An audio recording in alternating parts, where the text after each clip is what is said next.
For years I've imagined I could be a successful writer, roaming the highways in an old truck, writing songs and short stories about fast cars and slow dancing, rodeos and romancing. I wasn't absolutely sure how I was going to do this, but in my heart I was absolutely sure that I would. One day I brought home the remnants of a 1953 Peterbilt and told everyone that I was going to restore it and convert it into a motorhome.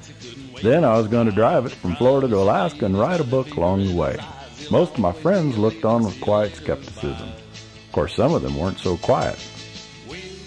"Why don't you just get one of them Winnebagos?" someone said. "Heck, you could buy 2 Winnebagos with the money it takes just to make that old Peterbilt roll."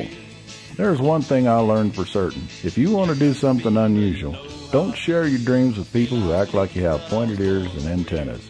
And never rely on those people to get things done, even if they are old friends. With the major mechanical work done, it was time for me to give her a facelift.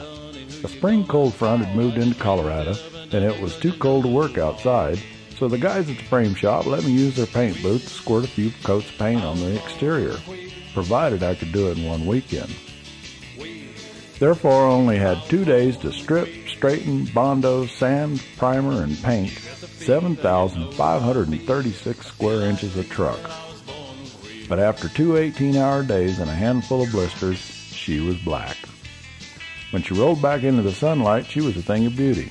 She had become a regular piece of art, poetry in motion. Several friends dropped by during the final stages to donate their time, expertise, and even a few spare parts. Once they could see the reality of my dream, even my most critical advisors had to admit that the old truck was looking pretty cool. A grand motor vehicle as unique as an antique Pete deserved a name. I like the letter Z because it is often associated with the road. There's the 280Zs and the Z28s and the BMW Z3s, and of course, Zoom. But I also wanted a name reminiscent of a bygone era. Zelda Fitzgerald was the lovely and tumultuous wife of F. Scott Fitzgerald. That was a perfect match, and so it was Zelda. Zeldathepete, which mutated into a single word, Zeldathepete.